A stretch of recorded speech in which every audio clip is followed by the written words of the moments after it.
Well, we're back for another episode of the Climate Tech Inc. NFL Prediction Show. Cole McDaniel, Vince McKee, and Vince, I'll let you start off talking about our great sponsor.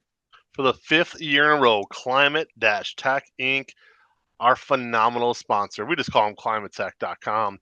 That's where you want to go, quite frankly. And listen, guys, they offer professional HVAC services. They're local company, family run, 50 plus years in North Ridgeville. Again, Climate Tech. They're going to do your installations. They're going to do your repairs. You want to trust them with your safe heating and cooling solutions. It's as simple as this. When it's cold, they keep you warm. When it's warm, they keep you cool. They do what they're supposed to do at an affordable rate. Give them a call today, 440-529-2880, or go online, look them up at climate-tech.com. Well, last week, Vince, was a wonderful week for you. You nailed it with your picks. I had a very good week as well, but you got two games on me. The only two games that we picked differently. They went your way. How are you feeling after last week? Pretty good, going 13-1. The only one I missed was the Kings of London, which we both did, picking Jacksonville, Mm. and they lost to Chicago.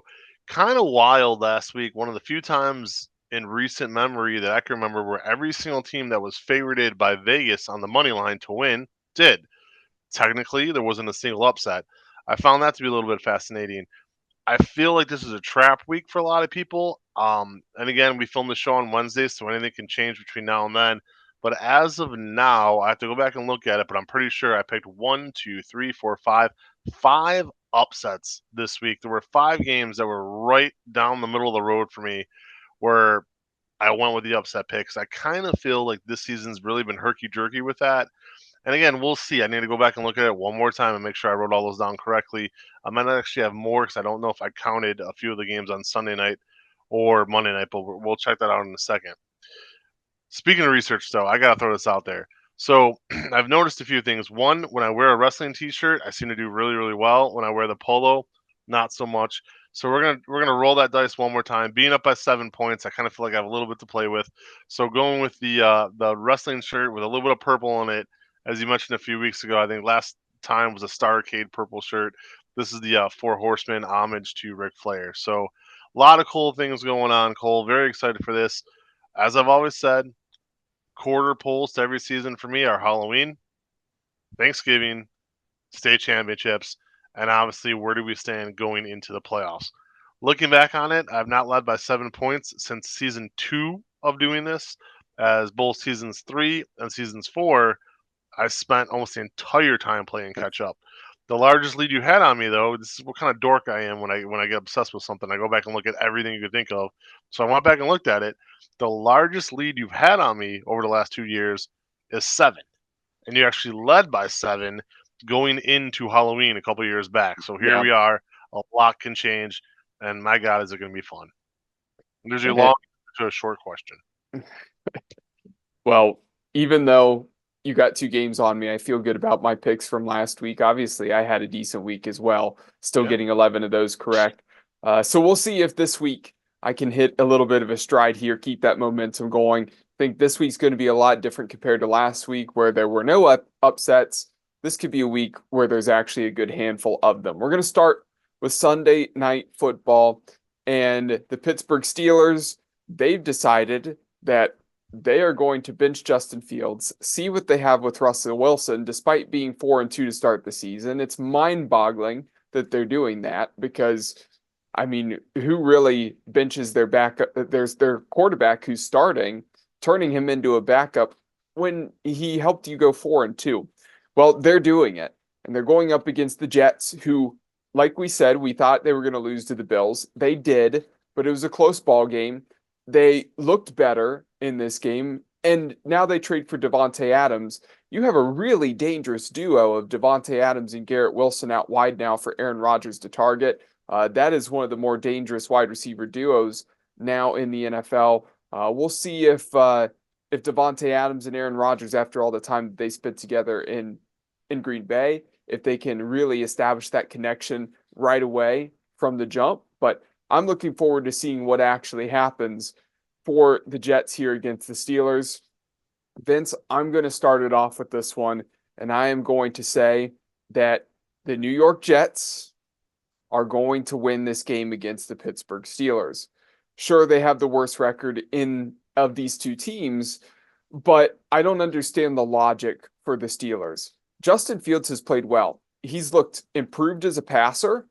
And even though the pass game for the Steelers hasn't been incredible because I think they actually lack wide receiver weapons on that team, Fields has been able to get it done with his legs and do enough to get that offense to move the football down the field, score enough points, and they have a strong defense. They're winning games that way. So as long as they're able to keep teams down on the scoreboard to where they're not scoring too many points, Justin Fields is doing enough to help them win games. Going to Russell Wilson, I don't know. He hasn't played yet this year. He had some good moments last year, but Russell Wilson has not been the Russell Wilson of Seattle since he went to Denver, and now he's here in Pittsburgh. I don't know if he's going to be able to do much compared to what Justin Fields was doing because Russell Wilson, he can't improvise and use his legs like Justin Fields does. So against a good Jets defense, I think the Jets are going to play better defensively against the Steelers than they did against the Bills. I think their offense is going to be rolling. That's why I have them winning this one 20-13. Still a low scoring game because it's, Sunday night football, it's prime time, but I do think that New York, they get a big win here. So Pittsburgh is one of my 5 upset picks. I just went back and counted them again. Going with the Steelers, as I said, 5 upsets this week that I could figure just by looking at my screen real quick. I don't like the move either. It seems odd, but I think Pittsburgh is basing their 4 wins on defense and what they've been able to do to shut different offenses down. I want to touch on your first point real quick. I don't like the Jets. I'm so sick and tired of having to watch them every single flipping week on national TV. This has now gone on for 2 straight years. However, the one shot they had 2 chances to succeed. One, getting rid of Robert Saleh, and they did so. 2, bringing in another big-time threat for Aaron Rodgers, and they did so. So if there was ever a time where I was going to say, hey, the Jets could go on a little bit of a roll right now, now is that time. Let's see what happens this weekend. It might be a little bit too soon, but again, you mentioned it.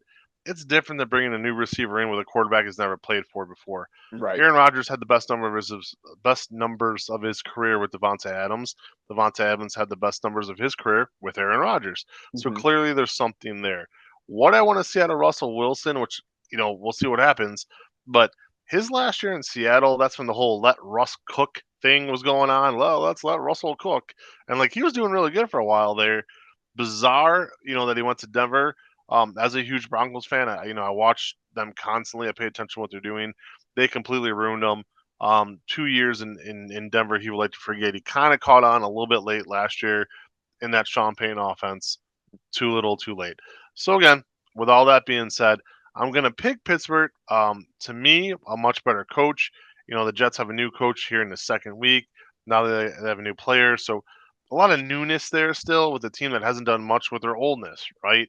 So hate to do it, but I'm going to do it. Picking Pittsburgh at home on national TV on a Sunday night. I think they're due a win. They lost to Dallas a few weeks ago there. I don't think they want to lose 2 in a row on national TV on Sunday night.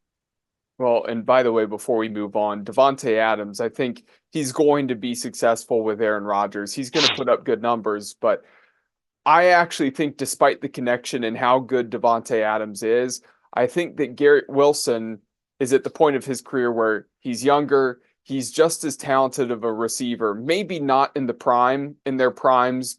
Davante Adams would be a little bit better than Garrett Wilson to this point. Not to say that Garrett Wilson, who's still young, can't maybe reach that level. But I think right now, Wilson is still wide receiver 1 in New York, and Davante Adams is wide receiver 2, just because Garrett Wilson, he's been in that offense. Like I said, he's younger. And I think what they're going to be able to do is Davante Adams is going to be on the outside a lot. He's going to draw a lot of attention. You can now put Garrett Wilson either on the outside or you could put him in the slot. If he's running out of the slot, man, I like the chances of Garrett Wilson up against a nickel corner. Give me Garrett Wilson any day in that type of a matchup. He might start having Amon-Ra St. Brown type of production if he starts running out of that spot a lot more regularly. Garrett Wilson and Chris Olave, they played together, correct, at the same time? Yeah. Now, was that Justin Fields or was that CJ Stroud throwing on the ball? Or Well, both? it was both. It was That's Justin Fields because the first year it was Justin Fields, and that's when Jamison Williams was with them. That's And right. then after that, the year after, it was CJ Stroud's first year, and you had Garrett Wilson and Chris Olave on the outside, and Jackson Smith and Jigba running out of the slot. And there you go. Hard to believe they couldn't win a national championship with that. Yeah, Anyways, moving on. You look at it like, my God. yeah. Monday Night Football. Vince is wearing purple. Does he take the Ravens over the Buccaneers? This is horrible. So not only did I just have to pick the Pittsburgh Steelers, now I got to pick the doggone Baltimore Ravens. Baker Mayfield struggled in his career against Baltimore for whatever reason. John Harbaugh and those guys know how to scheme against them. Baker's red hot right now. He's actually one of the count them, five subjects of an article that I wrote that I will be posting shortly here about 5 guys the Browns wish they had back right about now. Neither here or there. Tampa Bay's good. I know you thought they were going to stink last year. They surprised us both. We both thought they were going to stink last year. They surprised us. Yeah. This year they're doing a lot better than I think. Again, both of us thought. Just two really good receivers to run up and catch the ball. But I think Baltimore's red hot right now. I can see Baltimore ripping off about 10 straight and just reminding everybody who they are. Especially now that I'll tell you what, this AFC North sucks. Pittsburgh is not nearly as good. And again, Yeah. if I'm right, they'll be 5-2, which is shocking to believe. Cincinnati stinks this year, and I'm not even going to talk about the Browns. So, I mean, really, Baltimore could go on a run here. So, going to go with the Ravens. This one for me was kind of an easier pick. Well, the Buccaneers, we thought they were both going to be, we both thought they were going to be bad last year. We This did. year, I thought they were going to probably be more middle tier, and I still think they're a middle tier ball club. I think they've had a pretty easy schedule to start the year.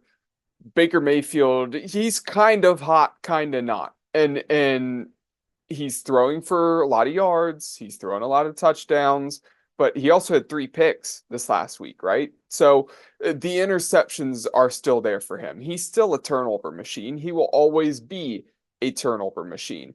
And a lot of that's just because he still doesn't know what a touch pass is. He still throws off the back foot a lot, so he's going to sail things high. He's gotten better. I think his attitude after I think his ego got checked when he had to bounce around the league a little bit and then he went to Tampa Bay. I think now as a father, also getting his ego checked, I think he's grown up a little bit. He's matured. He would have never been as mature as what he is now if he would have stayed in Cleveland and didn't have the hard knocks that he actually had, I don't believe. I think the ego would have been there. It wouldn't be like he is now. So Baker needed that for his career. It's not like if he was here in Cleveland that it would be the Baker that we see right now. So good for him.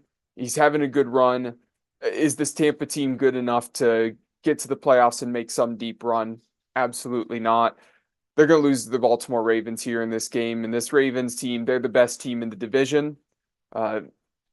They should win the AFC North unless something fluky happens, like a Lamar Jackson injury or something. But I really think that this is going to be a statement game for them. 34-23, even though 2 possession ball game, still think it's going to be pretty much controlled by Baltimore the whole time. Yeah, I mean, the Buccaneers, profiting off of a weak division. Atlanta's getting better. So that's one. And as you said, a weak start to the season. And just as far as the Baker number goes, the running back had a big week last week per se. Yeah, But at Sean the same Tucker. time, right? But at the same time, I mean, how many weeks in a row is he going to do that? And Baker, you would think, is bound at some point to come down to earth. So a lot of stuff going on there. We'll see how it all plays out. But I think both of us obviously have them losing this week.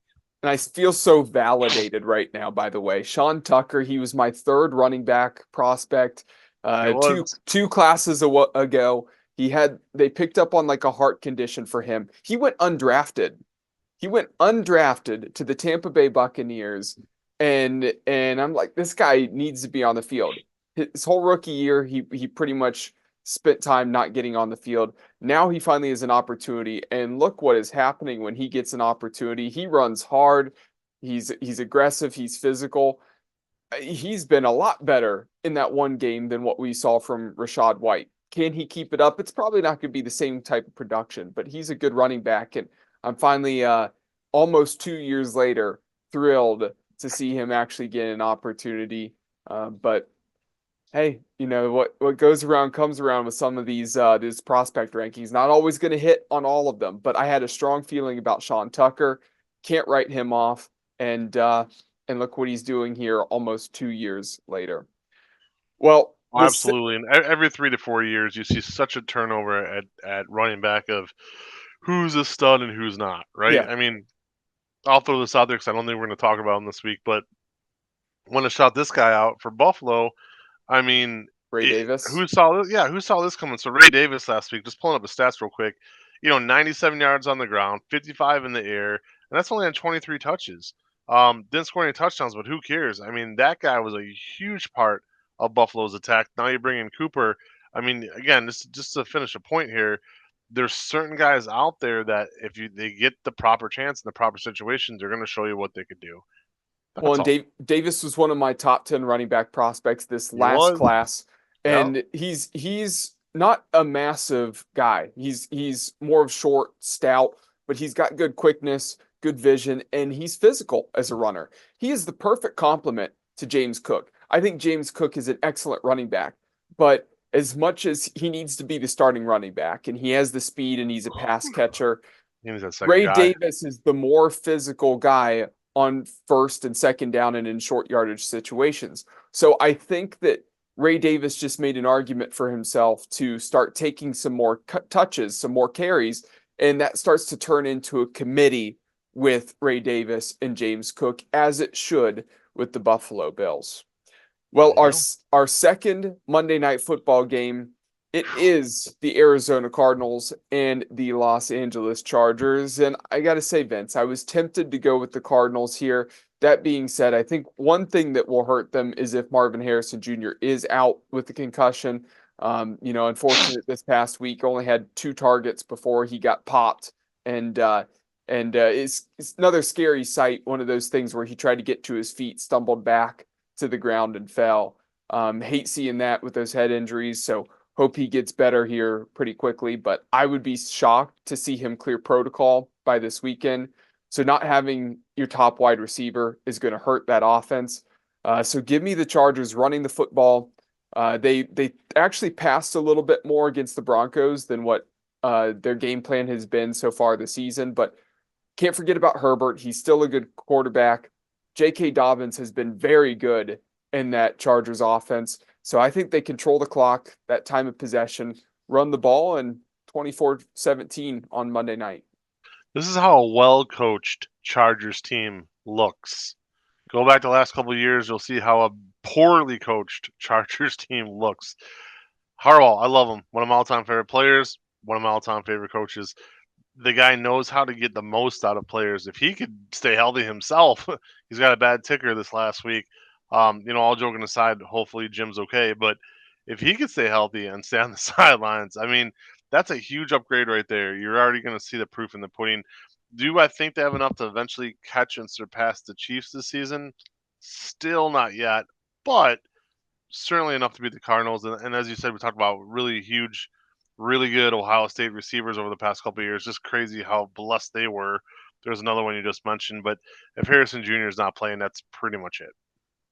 Yeah, not necessarily sure for Harbaugh whether it was bad ticker or just a bad case of food that he ate. Maybe have to change the pants there in the blue tent. But He yeah. doesn't need chicken. He says it's a nervous bird. So. Well, so we're both on the same page with the Chargers there in that one. So we get to talk about the Cleveland Browns Yeah. going up against the Cincinnati Bengals, division rival. The Browns, for the most part, have dominated this matchup against the Cincinnati Bengals for quite a few years. Really, one of the only losses that they have was the end of last season when they sat everybody because they already had their playoff spot locked up. So there was no reason to really run out any stars. They got a lot of guys out there who are younger, who maybe don't get as many reps.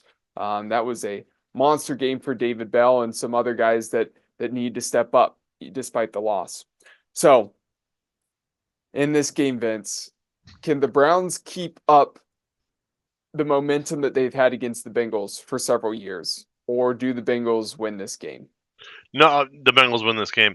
It is chaos right now. So even with Nick Chubb coming back, I still don't know how much you're going to see him run the ball. Maybe 10 to 15 carries. I'd be stunned if they give him some huge workload right off the bat. I think that'd be an hideous mistake.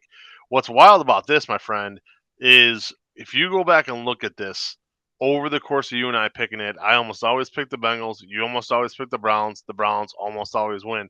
This is one of those games over the years I can never seem to get right. Um, but hey, it brings the Browns good luck. I'll say this: Cooper needed to go. The Yeah. troubles the Browns were having were not his fault. However, it was a terrible situation, and quite frankly, the guy wasn't going to resign here. Period. There was no way, no chance. Nope. You're not going to the playoffs this year. So they did the best possible thing they could do. Coming in now, you get Nick Chubb. You think to yourself, my goodness, we saw that big time defense. There's no reason they should lose to the Bengals other than how hideous they are. And I don't know how you just flip the switch. I just don't. I think, as I said, preseason to me is pointless. But if there was ever a preseason where a lot of these guys should have been playing to gel with each other maybe a little bit quicker, this could have been the season for that. The Browns are a train wreck. Jimmy Haslam, in the years of owning this team, there's been so many times that people have come in and out. And at the time, we looked at it and said, "Oh yeah, that's no big deal. We'll be better without him." But when you really stop and look at it, it's amazing to me. I mean, you could start with guys like John Dorsey or even Greg Williams. Certain guys who came in and it was like, okay, they got us, off that 1-31 those 2 seasons, but now we could upgrade from them. And you go to guys like Freddie Kitchens and just on and on down the road where certain guys we were smart to jettison out of town so quickly. Other guys that makes you scratch your head, like the Kareem Hunt. A lot of people still die in that Baker Mayfield hill, and then clearly the most recent, Joe Flacco. But I will also say, hindsight's 2020. But at the same time, I was one of those guys that I was all for the Watson trade. Did I see it? Any of us see it being this bad? Of course not. That being said, gonna go with Cincinnati. I looked at this game and I was thinking, man, this would be one of those weird fluke games where, yeah, they got rid of Amari Cooper. Does that actually make their wide receiver room better? No, of course it doesn't make it better. But Amari Cooper needed to go. He was terrible this season. He led the league in drops, and he just seemed checked out. He didn't want to be here, so it was time for him to go. I wish him all the best in Buffalo. I hope he's very successful with the Buffalo Bills. Now, he doesn't have the chemistry with Josh Allen that obviously Devontae Adams has going to play with Aaron Rodgers in New York, but I think it's a good fit for him. Maybe he'll start to regain some confidence and start to hit a little bit better of a stride with them. But so looking at this game, I'm thinking, okay, they're starting to change things a little bit. Nick Chubb's coming back. Is he a major factor? Maybe not with it being his first game back, but does it add some maybe added juice, some added momentum? Maybe. Then I thought about it too. I'm like, you know what? The Browns, they've been good against the Bengals here lately. They've really had Joe Burrow's number. Maybe this is one of those fluke times where they actually pull it off and just surprise everybody as everybody's starting to write them off. So I then thought back to week 1 of last season, and I'm like, it was rainy, it was kind of sloppy, there was the wind, and the Browns defense, they went to town in that game.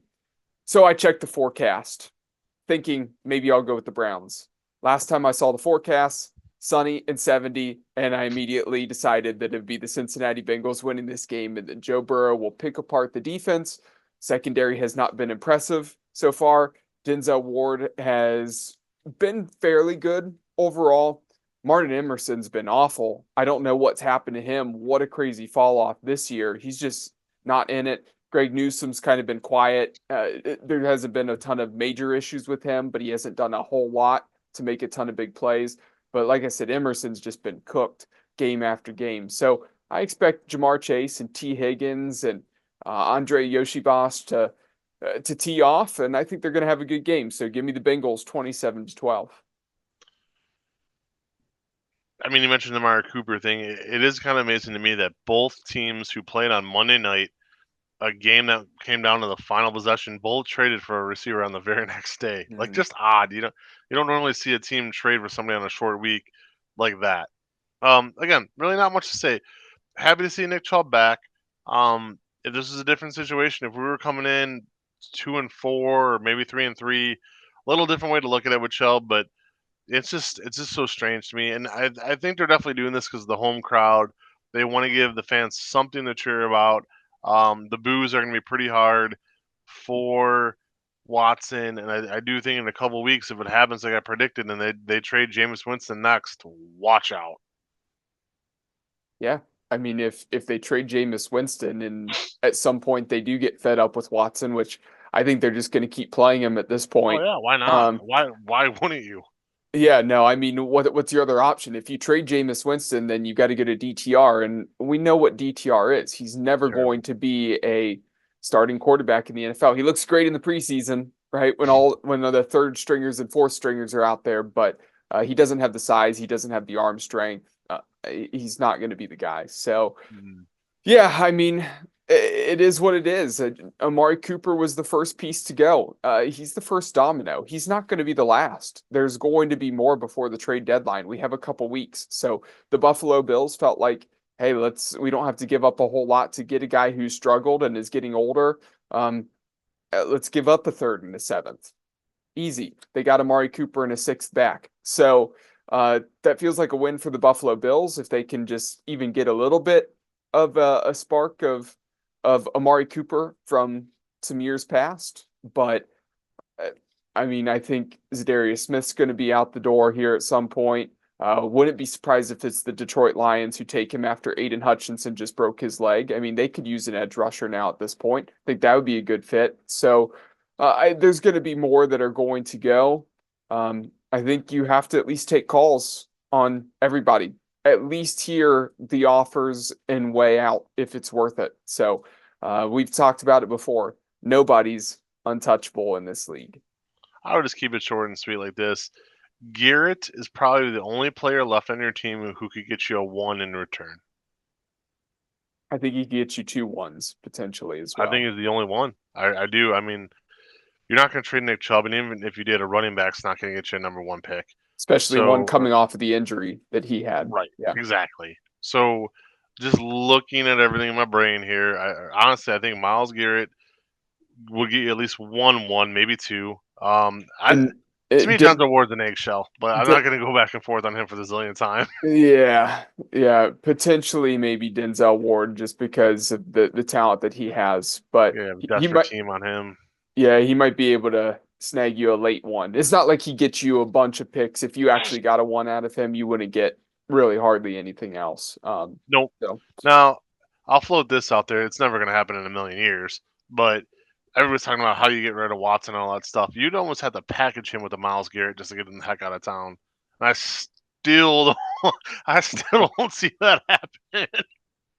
Yeah, call up the desperate teams. Yeah. Who's desperate enough? And I don't know if anybody's desperate enough here at this point. So the old player to be named later. We'll send you Myles Garrett and a player to be named later. Then they send him. Attach him. Yes. Yeah. Right.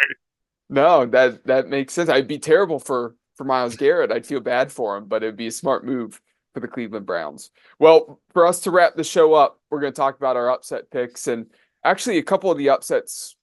Vince mentioned he took the Steelers for Sunday Night Football.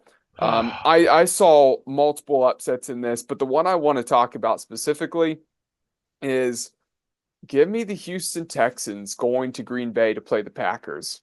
I think the Packers are a good football team, but I think that Houston Texans team is really legit this year. I felt like they have a good chance to make it to the Super Bowl going into the season. I still feel that same way.